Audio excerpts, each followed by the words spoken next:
I'm live. I continue reading A Lot to Remember. I'm at chapter 15. This is a travel journey description by Joan Marshall Grant. She published this in 1962. She used to go to that area of France. It is dedicated to Denys and Charles, which were her husbands. She passed away in 1989. She has a lot of visions there, and here also describes the past. Chapter 15, Fortress Without Foes. To take the main road, the N703, when going from Caranac to Martel, would be as unimaginative as to select only potato salad from a fine hors d'oeuvre. For D43, on the left bank of the Dordogne, winds below the semicircle of heather-pink cliffs, the Cirque de Montvalon, and by crossing the river at Glougs, there are lovely valley vistas, as the N681 winds up the escarpment to approach from the best angle Martel's splendid fortress church. When Denys and I were there, the great porch was lively with martins swooping down from their nests in the groined roof, and the sough of their wings seemed an appropriate accompaniment for the joyous and angels which attend the gentle Christ in judgment above the lovely Romanesque doorway.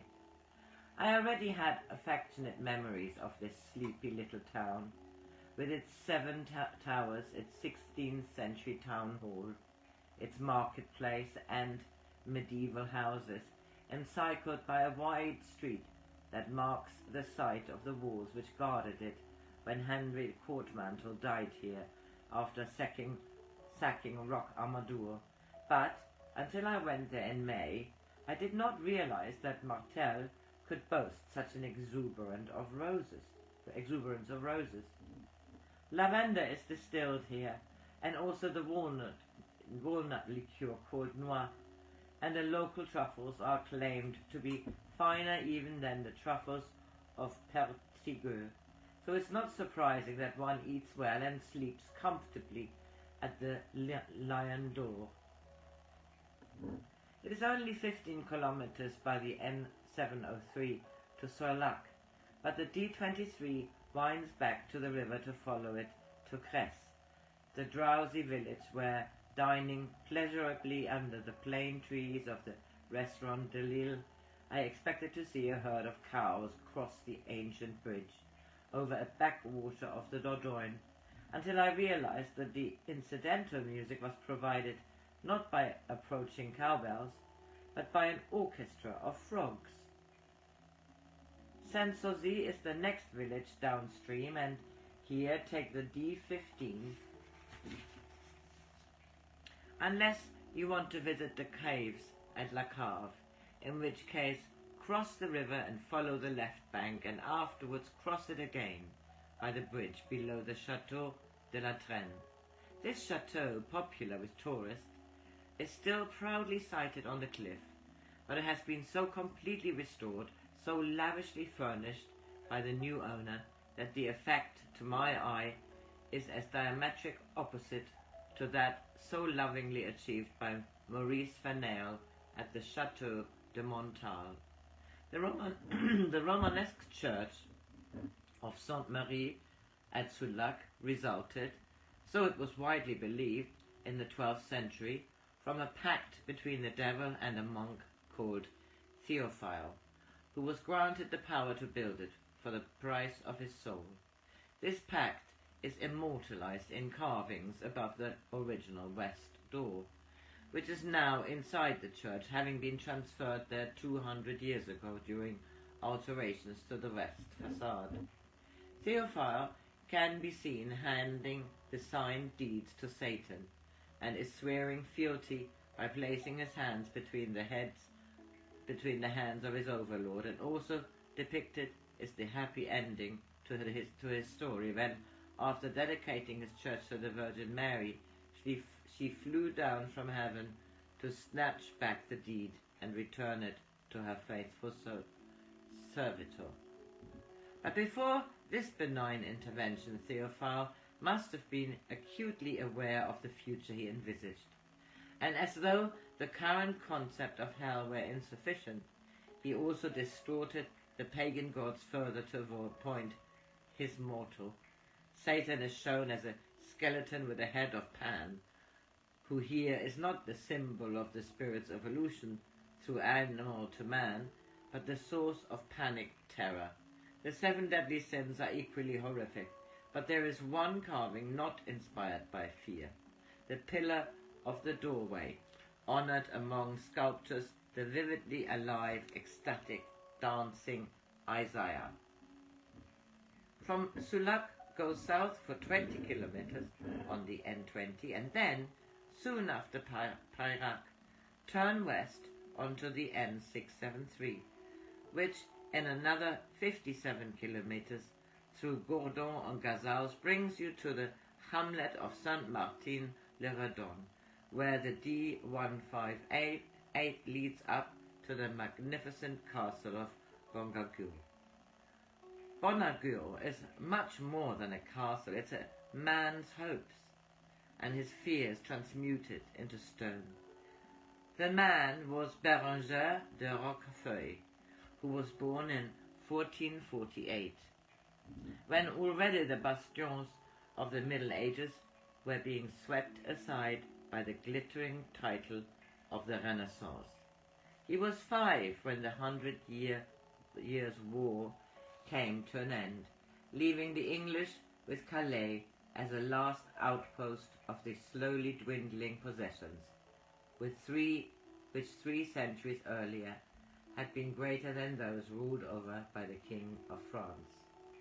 It was no longer fashionable to build castles, which realists had already recognized were becoming impractical since the increasing employment of cannon. Chateaux were much more comfortable to live in, and why build new castles when nearly every hill was already so crowded in protection of its village? If Béranger had wished simply to live in a castle, he owned many from which to choose, for his land stretched from Carcassonne to Périgord, making him one of the richest landowners of France. But like a child clinging to the protection of its nursery, he could feel secure only if he could convince himself that times were not changing. Castles on which artillery were brought to bear were no longer impregnable, but a castle built in a narrow valley, where invaders would be within bowshot if they attempted to haul cannon into range, that would be a very different proposition. To guard against frontal attack, the keep should not be square, nor even round, but shaped like the prow of a boat, so that cannonballs would glance harmlessly aside. But he would have a round keep too, taller and wider and stronger than any yet built, over 100 feet high with 6 stories and walls 10 meters thick. For 4 years he designed and redesigned his dream on parchment, considered and reconsidered which site would be best suit his need, and at last, perhaps rather reluctantly, decided that the only one which fulfilled all his requirements was in an obscure corner of his domain, where it would serve no useful purpose, especially as there was a small castle there already, save his own protection. Did he, at this juncture, being now 29, have a twinge of doubt that it was seemly for the noble, magnificent, and mighty Lord Béranger de Roquefort, Lord and Baron of Roquefort, of Blanquefort, of Castelnau and Combray, of Roquefort, Count of Nantes, to take quite so much care of himself instead of looking after his people? If conscience nagged, he did his best to drown its irritant voice with a bold fanfare. By my Lord Jesus and all the saints of his glorious paradise, I will create such a castle as shall never be taken by those who owe me their fealty. or by the English, should they have the audacity to return, or by the most powerful armies of the King of France. It is significant that his first defiance is directed against his own people, who may well have regretted that he was not cast in the same mold as his father, who, although he embroiled them in battles, could be relied upon during more tranquil periods to protect them from marauders and rival serf owners. Was it a sense of inadequacy which on the one hand drove him to construct such an imperishable carapace, and on the other caused him to write on this 19th December 1503, "My poor state of health is now so apparent that everyone knows that I am usually ill, especially during the past 2 years, and am unable to regain my strength because of the damp chills which affect my belly and brain." To add to his troubles, one of his baronies, Castelnau-Montratier, refused to pay their taxes. He tried to subdue them, but sent such an inadequate force that it was routed by the townspeople. Incensed by this rebellion, he sent a much stronger band of men-at-arms from his estate in Rouergue. These troops, too, were routed and had to take refuge in his castle at Sauveterre, which the men of Castelnau besieged, took by assault, pillaged, and then demolished. When news of this appalling indignity was brought to Berenger, he weakly decided to abandon the struggle, to uphold his authority, to doubt, fearing that vengeance on the rebels would arouse such widespread hatred that he would lose the other revenues he needed for the building of Bonneville. He might have been able to pretend, at least to himself, that his inaction was inspired by clemency, but he was deprived even of this solace, for the people of Castelnau appealed to the Parliament on the court of Toulouse, who, on the 20th of July, 1493, gave judgment against Berenger and ordered him to pay £300 damages. And pay this he did, being unable to withstand even the threat of the king's displeasure. This humiliation was too great to be endured except in the seclusion of his great castle, to which he retreated never again to emerge, and on which he lavished all his energies until 20 years later even he could not dream another dream to translate to stone. Now at last he was ready to defy anyone who questioned his authority. Now let the king besiege him. Slowly 10 years passed by, but no. Berenger de Roquefort must have been far more robust than he had feared when young, for he lived to be 82, a great age in his century. His last testament is dated the 9th day of January, 1530. No one living in the flesh can avoid the terrible judgment of God, before whom he must render full and complete reason for his acts.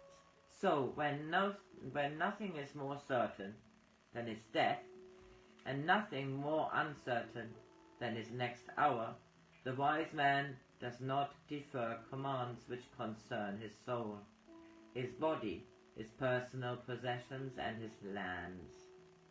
His tomb was already waiting for him in a church of Saint Michel de Bonneville.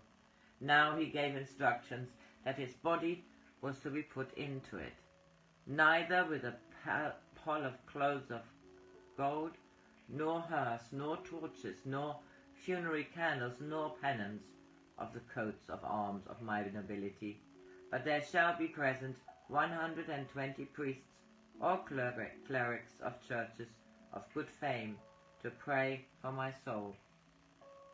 Meticulously as he had planned the background of his living until the background became the fabric of his life, so did he set the stage for his dying. Now there was no one to wait for except death, and he was too courteous to keep death waiting. So the next day he died. Right. That was chapter 15, and 16 is Landscape for Banners. Today is the 31st of October 24.